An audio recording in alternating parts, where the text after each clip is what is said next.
modernists and the traditionalists, and then you move to rural resistance.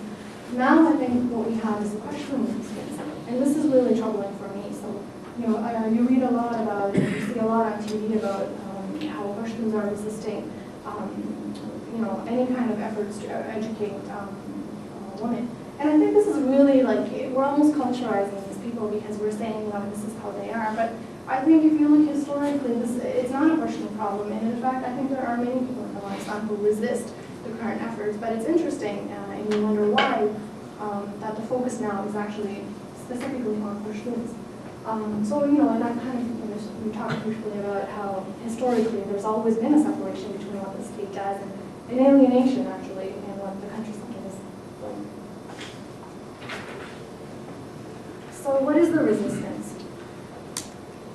Very briefly, there's always been resistance to formal education, especially when it touches on women. Anytime women are at the center, there is resistance. And the fear that arises towards formal education is always around, amongst probably other things too, but especially around women.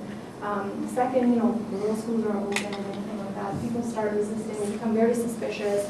They don't feel, they don't know what the state wants, and they don't care, so they resist.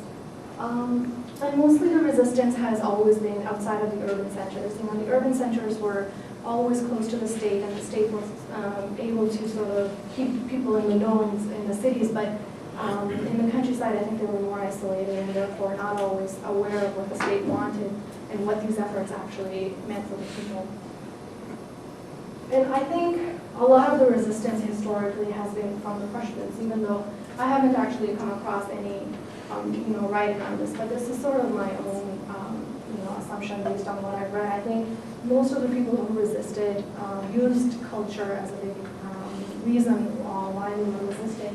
And it was mostly in areas that even today are Pashtun dominated. So I wouldn't be surprised if a lot of the resistance actually came from the Pashtuns themselves. Women are at the center of it. It's always, everything is good until they say something about women, and suddenly it turns into a huge conflict. And this is the next point that I have. This has really been my big problem with this whole way of trying to educate women, is this whole notion that the state never actually tried to solve the problem. It always left it alone. So, why were people resisting? Why were there traditionalists? Why were the Pashtuns resisting? No one actually, I don't think the state or the elites that formed the state actually cared enough to find out. And I think if they did, they would have developed a system that looked more similar to what the people wanted. But that never happened. It was always a very top-down approach that didn't really represent the people. And really, there was no effort to show any care towards what people wanted. I'm sure they came with valid reasons for resisting the efforts, but it was never sort of explored. And then finally, Afghanistan turned into a tale of two cities. Some people call it a tale of two cities. I can't remember who I came across that defined it as that, but it really was. It became Kabul versus the rest of Afghanistan. So all the progress, anything that happened in Kabul sort of was absorbed in Kabul, any modernization efforts that took place.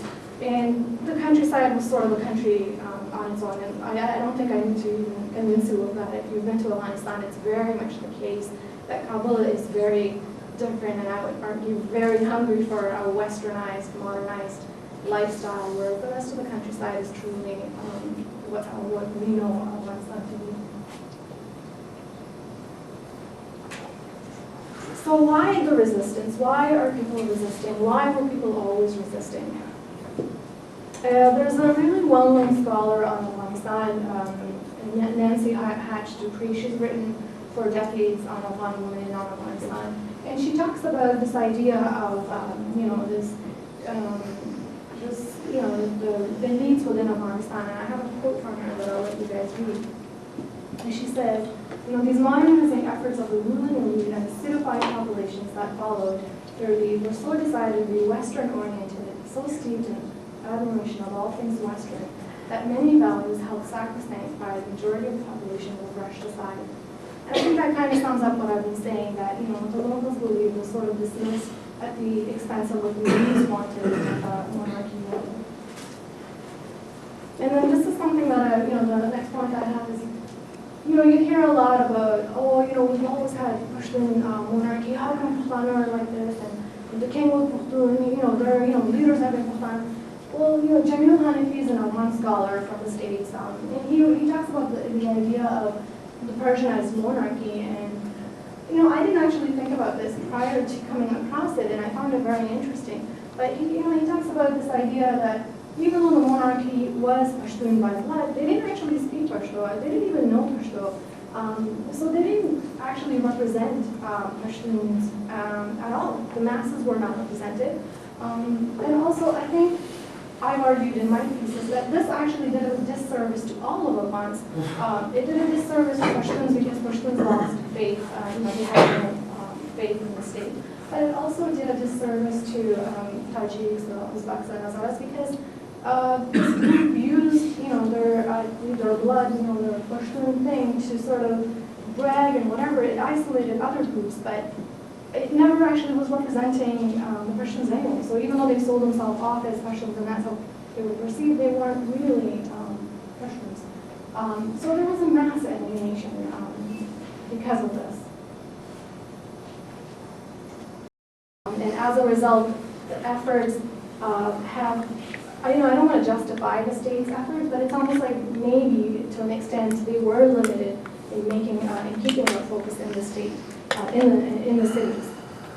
So there was geographic barriers, and also culturally. The mass population followed a culture that was very traditional, very it was an oral culture. It was sort of not in line with what the state and the elites in the cities wanted for themselves. So the rural alienation was very much real and is very much real now. And some of the terms that they've used to define the state, they view the state with a lot of suspicion. And I remember when I was talking to my participants for my research, they talked about the state sort of as being, they're traders, they've always worked with Soviets, this is common knowledge that you probably have heard as well. And they consider all foreigners as kafirs and non-believers, and especially when they align with the government and they lose faith in their own government. So they've never actually really felt represented by their own government. I don't think they respect the Afghan government, and I think when I went back to Afghanistan, I felt the same way still. I don't think they respect the government, and you can see it in how they talk. And then, the Mujahideen and Taliban, it doesn't matter how we perceive them here in the West, but within the Afghan context, and especially within the rural populations, they're perceived as good people who are representative of what they want and who they are. Yeah, and they say, that's a quote from one of my participants, at least they believe in God, these other people don't believe in God. It's just something I would like to add into is that I was in Pakistan a couple of months ago, and it's surprising that you will be in Lohar, which is Nowshera, you'll be in Peshawar, which is Peshawar, and you see these people, and they in your own land you can walk with these, like with this, being with the safety, but Taliban is something that is imposed a lot, and that's what is put in our mind it is.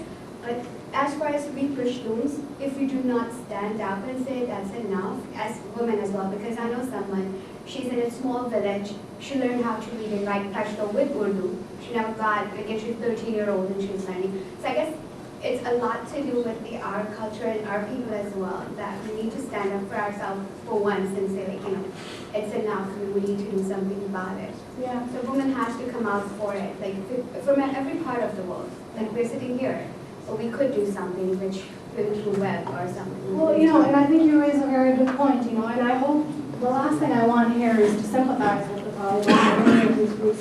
The first person the Taliban will kill in Afghanistan is probably me.